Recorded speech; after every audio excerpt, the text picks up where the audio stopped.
Hi, Dr. P here to talk about a game design motto that can mean several very different things. Don't make me think. And my thanks to Steve Krug, who wrote a well-known book about website usability with this title. He means don't make people think in order to have to find things on websites. Make it easy for them to find what they need. And that makes perfectly good sense. Now, most games involve some thinking, but we can adopt this motto to mean several different things.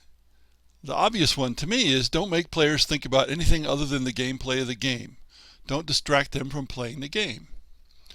Unfortunately, it can also mean don't make me think at all. And that's an attitude that's become more common in hobby gaming lately, but it's always been the norm in party and family games. So we have three meanings, really. The first is don't make people think about the interface and how they manipulate the game, or how they command the game. It should be second nature. The second is the way it is, though I don't like it. Don't make people have to think when they play a game.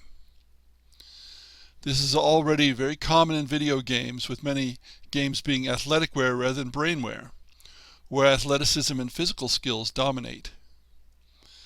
Many F2P games, free to play, have also become reward-based rather than consequence-based, because the makers of the game need to keep people involved until the time at which they decide to spend some money. So they give lots of things to the players, naturally. The third meaning is what I referred to begin with, make people think only about the gameplay of the game. So I'm going to go through these. Number one, don't make me think about the interface. Even tabletop games have interfaces. The interface is obvious in video games, but it's there in tabletop games. The difference is tabletop games have a much longer history, and people are so used to having pieces and moving them around on a board or playing a game with cards that they don't think about the interface. The interface is the way that you tell the game what to do and the game tells you what to do. So, players should not have to remember things like in a tabletop game, remember every third turn. And of course, in a computer game, the computer takes care of that. Players shouldn't have to do arithmetic unless it's necessary to good gameplay. Players shouldn't have to remember odd aspects of victory conditions unless it's necessary to the game. Players shouldn't have to look at combat tables. And of course, in a video game, and one of the reasons why video games are popular, this is all taken care of by the game. Although, if you think about it, if something happens every third turn, a player has to be aware that that's going on even if the computer is keeping track. So ideally, the computer has to tell the player somewhere how long it's going to be before that third turn comes up. Now, in general, in interfaces, you have the opposite of what is often praised in games. Innovation is often praised in games, although it's rarely real innovation. But innovation in the user interface is dangerous because familiarity, not newness, makes interfaces easier. When people say that something is intuitive in conjunction with user interfaces or games generally, usually they really mean it's familiar. Not that there's something that's natural to the human condition there. They just mean familiar. The second meaning, don't make people think when they play a game. Many people want to be entertained when they play a game. They don't want to put in an effort. They are passive rather than active. It's like they want to watch a movie like The Avengers. Now, I like The Avengers, but to me, games are quite different from movies. But for many people these days, there doesn't seem to be much difference. They want to be given things. They want to be rewarded for participation. They don't want to have to earn anything. Again, this attitude used to be confined to party and family games, but is now common in hobby games. How can you achieve this less thinking? Well, there are lots of ways to do this. For example, reduce the number of plausible choices for each decision, and reduce the number of decisions.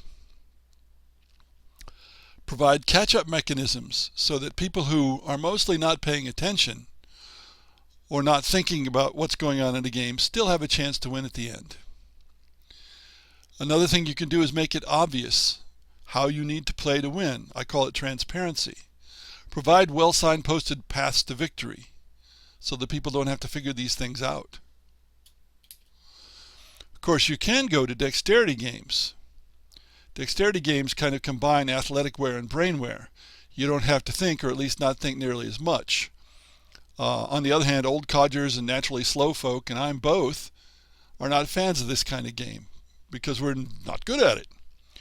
When I used to play Total Annihilation in the late 90s, an RTS game, I slowed it down to dead slow or close to it in order to enjoy it, so I could turn it back into a thinking game instead of a reaction speed game. There are lots of examples of dexterity games on the tabletop: the British card game Snap, the failed collectible game Clout Fantasy, where you pitched what was amounted to poker chips onto the floor or onto a table. Pitch Car, which is a racing game, traditional game caroms, lots of other dexterity games. And of course, a great many video games. Perhaps, certainly the majority of AAA games, console games, are dexterity games and athleticware. Now the third meaning is don't make me think about anything other than gameplay. Or, to put it another way, don't put anything into the game that isn't important to the strategies of playing the game. I think this is a worthy goal. This is an ideal that you should try to achieve. And it's important to players who want to earn what they get from a game rather than be rewarded for participation. This comes back to my motto, which you've probably heard before: a designer knows he has achieved perfection, not when there is nothing left to add, but when there is nothing left to take away. Now, what's the other side of this third meaning? That other side is, I feel stupid. People play a game that requires a lot of thinking, they don't do well, and they feel stupid.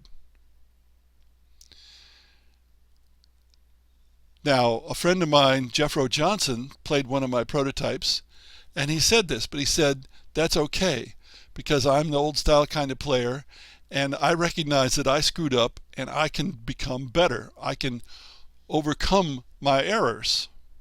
I can do better the next time. That's okay for that sort of player, but for the people who are waiting to be entertained, that's not good. They don't want to feel uncomfortable. When you come down to it, it's the age of comfort. People are brought up to avoid any kind of pain or discomfort. And if those people are waiting to be entertained, then a game that makes them feel stupid is not going to work well for them. Of course, there are lots of gamers somewhere between these two extremes. In general, the broader the appeal of your game, the less you can make people think. Thanks for listening.